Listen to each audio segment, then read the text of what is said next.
ഞാൻ അവരോട് തമാശ രൂപേണ പറഞ്ഞതാ, നിങ്ങളിവിടെ കിടന്ന് നിരാഹാരം കിടന്നാൽ നിങ്ങളുടെ ആരോഗ്യം പോവും. നിങ്ങളിവിടെ കിടന്ന് എത്ര നശിച്ചാൽ ഇതൊന്നും ഇവിടുത്തെ ഗവൺമെൻറ് കാണാൻ പോകുന്നില്ല. അവന് തടസ്സം ഉണ്ടാവണം, അധികാര കസേരയിലിരിക്കുന്ന ഒരുവന് തടസ്സം ഉണ്ടാവണം. അപ്പോൾ മാത്രമേ അവൻ്റെ തടസ്സം മാറ്റാൻ അവൻ മുന്നിട്ട് വരൂ. അങ്ങനല്ലേ നമ്മൾ പോകുന്ന വഴിയിൽ ഒരുത്തൻ സൈഡിൽ നമ്മളെ ഒന്നും ചെയ്യാതൊരു സൈഡിൽ കിടക്കുക, അവനവിടെ കിടന്ന് ചത്തോട്ടേന്നേ വിചാരിക്കൂ. ഇങ്ങനെ ഭയങ്കര ഫാസിസ്റ്റുകളായിരുന്നു നമ്മളെ ബ്രിട്ടീഷുകാർ.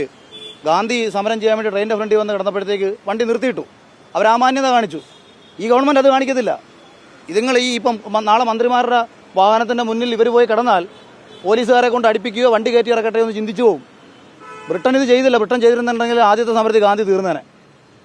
അപ്പോൾ ആ മനോഭാവം പോലുമില്ല. നമ്മൾ ആർക്കെതിരെയോ ഒരു കാലത്ത് പോരാടി നമ്മളിവിടെ സ്വാതന്ത്ര്യം നേടിയെടുത്തിട്ട് ഇന്ന് മറ്റൊരു കാര്യത്തിന് വേണ്ടിയിട്ട് ഗവൺമെൻറ്റിനെ അതിനെക്കാട്ടിയും വലിയ ഫാസിസ്റ്റായിട്ട് കണ്ടുകൊണ്ട് ഒരുപറ്റം ജനങ്ങൾ സമരം ചെയ്യുക. അവർ പറഞ്ഞോ അവർക്ക് ഒരു ദിവസം 10,000 രൂപ എന്ന് പറഞ്ഞോ, അവർക്ക് ആഡംബരമായിട്ട് ജീവിക്കാനാണെന്ന് പറഞ്ഞോ, അവർക്ക് ലക്ഷറി കാറ് വാങ്ങാനാണെന്ന് പറഞ്ഞോ, അവർക്ക് ആഡംബര വാഹനങ്ങൾ നിർമ്മിക്കാനാണെന്ന് പറഞ്ഞോ, ഒന്നും പറഞ്ഞില്ല. ജീവിക്കാനാണെന്ന്. 500 രൂപ എന്ന് പറയുന്നത് ഒരു ദിവസം അവൻ്റെ ജീവിക്കാനുള്ള പണമാണ്. അതാണ് അവർ ആവശ്യപ്പെടുന്നത്. ആ ആവശ്യം കേൾക്കാൻ കഴിഞ്ഞില്ലെന്നുണ്ടെങ്കിൽ പിന്നെ മനുഷ്യനാണോ? ഭരണാധികാരി എന്ന് മാറ്റിവെക്കും. മനുഷ്യനാണോ?